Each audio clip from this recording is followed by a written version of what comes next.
So Braxis in series number 1. Hey, who's to say game number 3 they don't pick Warhead Junction? We could have Warhead Junction twice. Could be that kind of night, G-Clough. Well, Braxis is obviously going to be a map about wave clear, control of the beacons, and a map that goes very quickly if things go wrong. And this is the map pick of BlossoM, of course. Or excuse me, yeah, this is actually their map pick. They didn't take first ban, so yes. That is the second time. We saw it twice already where we're going to see the losing team in Game 2 pick a StarCraft map instead of the draft. Advantage with first pick. We'll see if MV Black just takes everything they want away from them, though. A little bit tougher, I feel like, to really crush the draft off first pick on this map. It's a lot easier to just take globals on Warhead Junction, so I don't think Black is going to have the tools to just totally out-draft BlossoM on this map pick, but we will see what they bring to the table. We'll see. Braxis is the map where we will also even see Morales man coming out. And when we first had this map in Super League, we saw some Rexars in play on top solo lane. It is different now. We don't see that much of a Rexar, but it's more of sustain. Even we saw Tazdingo coming out last time.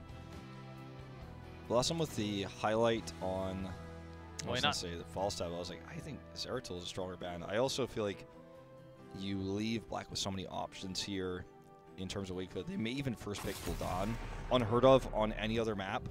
But really strong here. Even the Sylvanas is something that we sometimes see on this map. Not usually prioritized highly, but comes in later on to get that extra wave clear.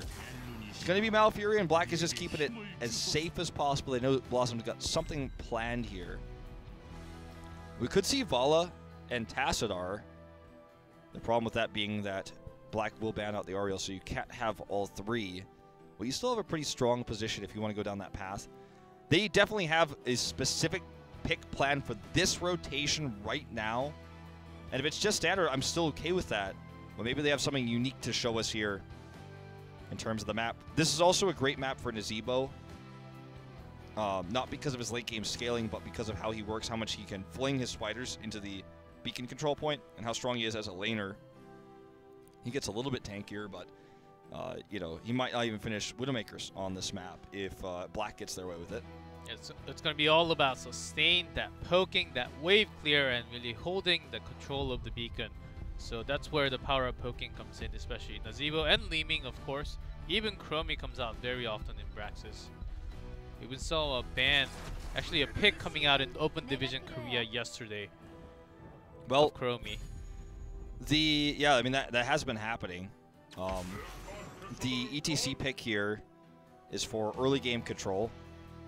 And Li-Ming, I think, is mostly a denial pick against Reset, shown on camera here. Who are they going to bring with the Tassadar? That's the question. Malfurion, not the support you think of when you think of a double support to heal a Vala or to give the extra burst heal to a melee assassin that would pair with Tassadar. So Tassadar does have good shields against the Zerg waves. He can clear decently. But I'm a little bit surprised by the pick. And with the Reset laughing, I think it's less about the Li-Ming and more about what they're thinking about locking in here in the third slot. I think it could be Gul'dan with Greymane. That's also possible. And highly likely by now. And, Tracer? Could be the Tracer. Tracer is an option, but less likely, especially in this battleground, for that sustain. Ah, Lunara. Okay, this is what they For some reason, this didn't come to my mind, but this makes a lot of sense because of her insanely good wave clear, amount of damage she can put off, and her mobility is hectic once you get the leap at level 10 and you fly around like some sort of crazy deer out of hell, and it's very difficult to deal with. Can help you escape from situations, engage into situations. ETC is going to be panicking, trying to figure out which way he wants to power slide. Muradin's going to be the quote-unquote safe ban, I always say, here, because you already have a warrior. You take away the top tier warrior that's available to your opponents. Muradin better in this case from what we've seen so far in the draft than Arthas, so I like the removal here. And for MVB Black, tough to really choke out a healer. They may just go into Tychus or a Gul'dan ban. It's tough to go Li-Ming with Gul'dan. You're very all in on the mage, but we have seen it before. Dahaka, so targeting the solo laner. removing the global. That's a very good pick, because I think Black still has Arthas available from themselves. I think that's more than enough sustain with Tastar and Malfurion coming out, which will be very troublesome to have Leeming on the other side, because it will be very tough to get kills from all that shielding from Tastar, heal from Malfurion, and also cover from the rest of the teammates. So BlossoM, they need to lock down a few more CCs and burst damage if possible. That's also how the reason why Reset basically knowing like Reset equals Leeming here. Yeah, that's the idea. Not in this game, unfortunately for Black, but Tychus is a really solid pickup here. He's got nice wave clear. He's going to be great in that early game 4-man where ETC goes for the power slide, tries to get the kill. Can be swapped to the solo lane if need be. Greymane and Lucio. I think the Greymane partially a denial pick here to keep that away from MVP Black. Lunara is obviously the pairing for Tastar right now, but they do need a second source of damage. And they can't really go down the path of Gul'dan. Doesn't really work. Too vulnerable. Not enough escapes, especially against an ETC. I wonder if that means we see an unusual pick here. Yeah, there it is, the Chen. Talking about unusual, it is Chen. Yep, so is just going to be solo DPS Lunara. We've seen this a lot. Usually on Battlefield of Eternity, though, which is another 2-lane map. Very different objective, though. For BlossoM, they're looking for the solo laner. May just be Wiz's Thrall. Could also be the Ragnaros. Can do really well in wave clear. We might even see Lava Wave. Super rare in professional play to see that heroic use, but on this map, it's the only map you really see it come out. You sacrifice a lot of damage potential and combo potential with that, but we have seen it to clear Zerg waves and also keep lanes pushed, which can help you secure beacons. Alternatively, I really think it's between that and the Thrall with the Dahaka removed. Tyrael could be used here, you know? I mean, I'm not super against that. But there's not too much of a spell damage coming out from Black, so maybe Tyrael would be less likely. Yeah. Going to be Leoric. So long time no see. Viking Leoric coming in. So double tank here. The Leoric a counter pick as well to the Chen. It was so difficult to deal with. Leoric can kind of be a tank buster, where he just sits there and gets the free Drain Hope on the stationary Chen who's drinking brew. Not a terrible pick against the Arthas either. Killing the Lunara is going to be tough, and Tomb almost useless as she'll be able to leap away at a moment's notice and get out of harm's way. Still an opportunity though for them as we go into game number 2 here on an unusual map, Braxis Holdout. Let's see if MVP Black can put us into a 2-0 lead, or BlossoM is going to tie us up at 1-1.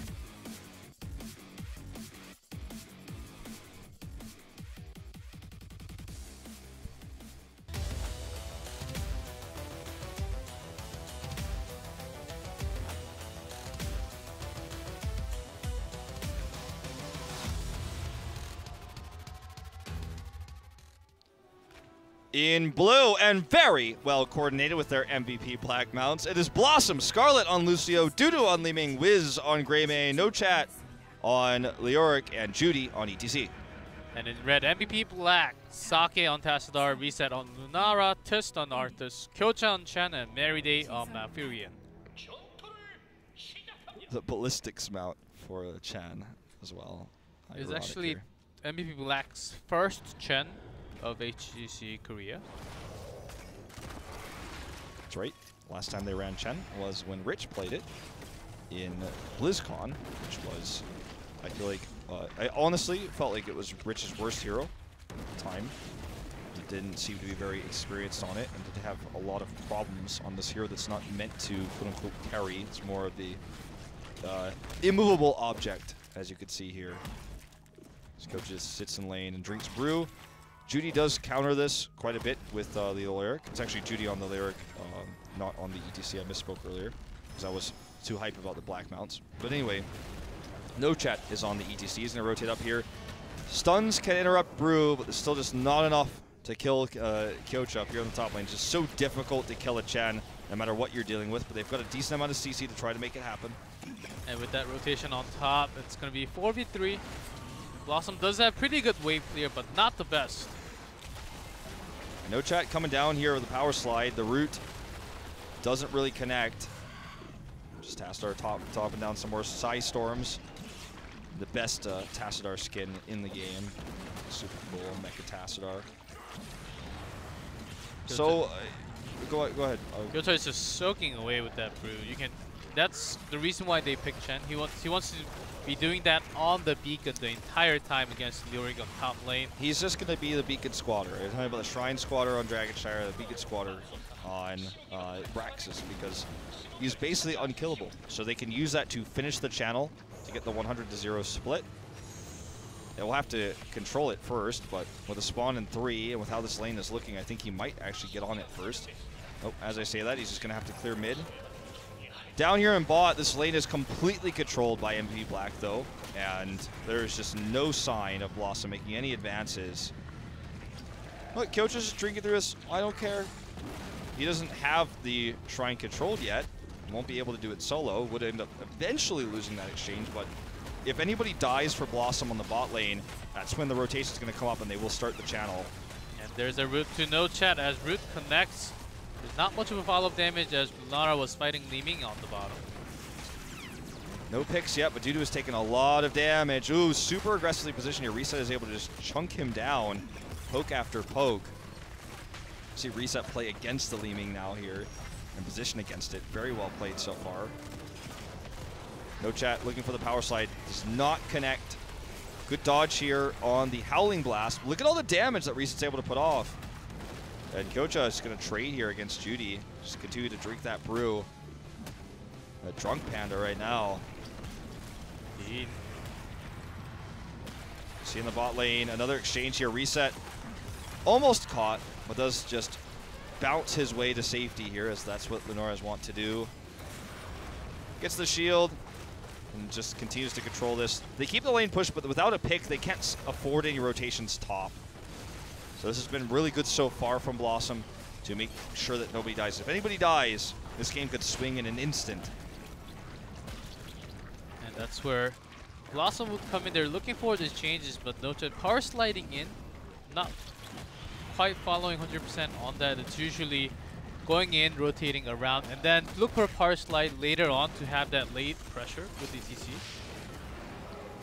Well, this is not a hero No Chat is known for playing. In fact, just checking, it is his first game of ETC this tournament. So that is an awkward time to bring him out here against a tough opponent, but better time now than never, I guess, to learn, as Judy's actually starting to really get worn down up here. Top you can just... Oh, look at that dodge by Reset. The Howling Blast goes off as well. He's going to get an excellent trade. Man, look at that. If that root hits another target, it's a kill. And now this is starting to wear down the walls. They're out of ammo. Cannon towers. But Reset is awake. He has to make these rotations, and there's Scarlet not actually going to go all the way in. They want to take this beacon instead. This is a wise choice, but it's channeling right now, and I'm just going to squat on top of it, as Chen did get the win up at the top eventually. And eventually the slow and steady wins the race here for MVP Black. They're going to keep this channel maintained. It's going to be a 100-0 split. And try as he might, Judy cannot take this away from the squatting Chen. It will not happen. It cannot happen. And that is exactly why the Chen pick is in existence in the first place. Can do very well against the Li Ming pick as well. He's kind of a soft counter to mage heroes like Li Ming with the burst damage. I mean, this is just outrageous control of the game now, and it happens in a second. All it takes is one channel for one instant, and BlossoM can't contest with the composition they have. They don't have the damage of the CC to take that away.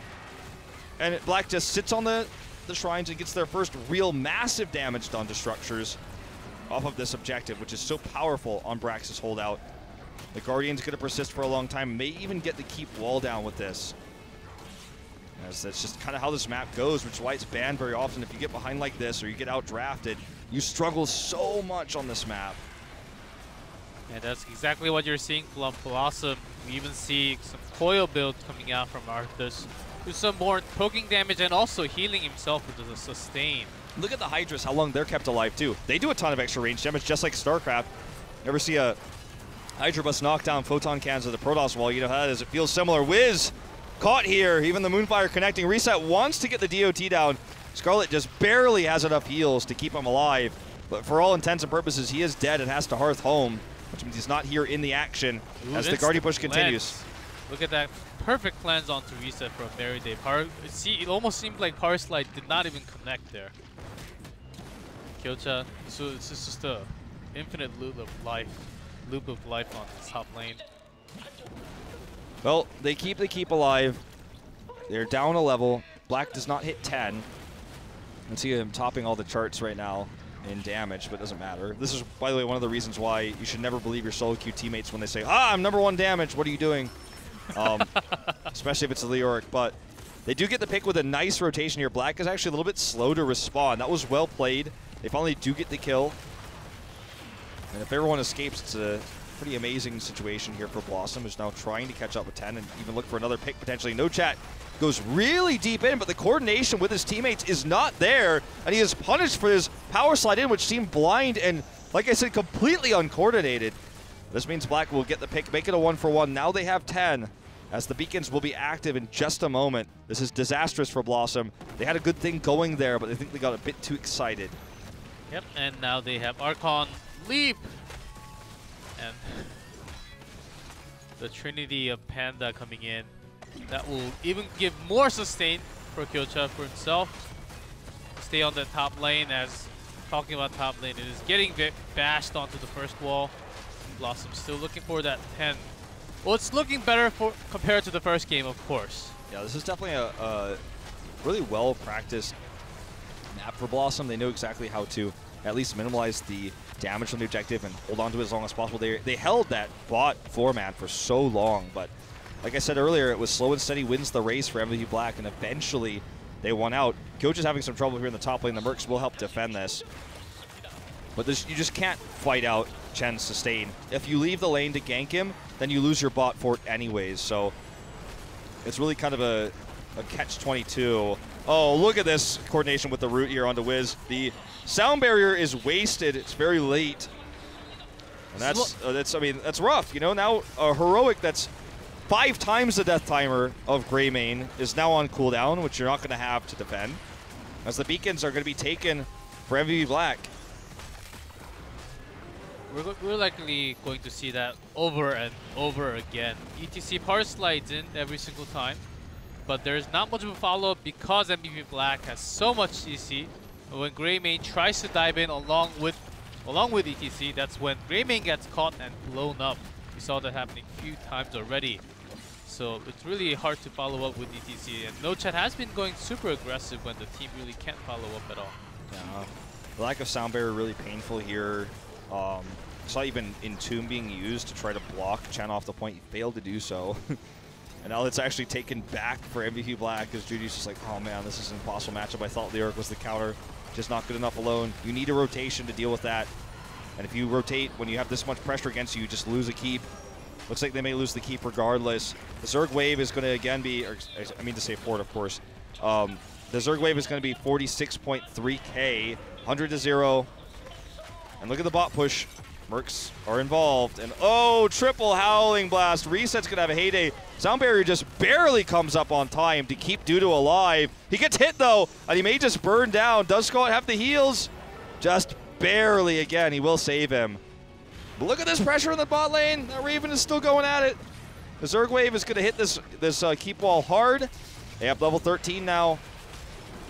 And this is just BlossoM really struggling to deal with how strong the map objective is here on Brax's holdout. Yeah, just on that E. Pretty sure he has already finished the quest. He is landing on that almost every time. Reset going super aggressive, gets caught by that Mosh. Insta-canceled by Meriday's Twilight Dream there. Meriday perfectly positioned to avoid that and have the Twilight Dream. It was like he was a machine that was done like clockwork. Unfortunately, Reset's unable to get the double there, as we do see Greymane gets back to the Hall of Storms and survives. So another close call on Dudu, but they get this keep as Kyocha is collapsed upon, but he has his Storm, Earth, and Fire ready to get away there. He's going to use it as an escape. Pops away, will be fine. Now a keep advantage for MVP Black, but BlossoM holds on. It's really annoying to be a down to keep this early on, but they're doing well on this map, all things considered. Usually the game snowballs a lot faster than this. Oh boy. Scarlet is killed though, that's all heals removed. Perhaps I spoke too soon. With that pick, There's a lot more opportunity for MVP Black to get more value here. Wow, look at the plays coming out from Reset. He is the man of today. His play has been crisp and exactly calculated aggressive, and he has been putting off maximum damage possible. Cinerary Elixir completed ages ago. You can see Greymane is still looking for that. Another great cleanse by Meriday to save Chen there, but you could just tell how well coordinated this team is behind Reset to make sure he could get his attacks done.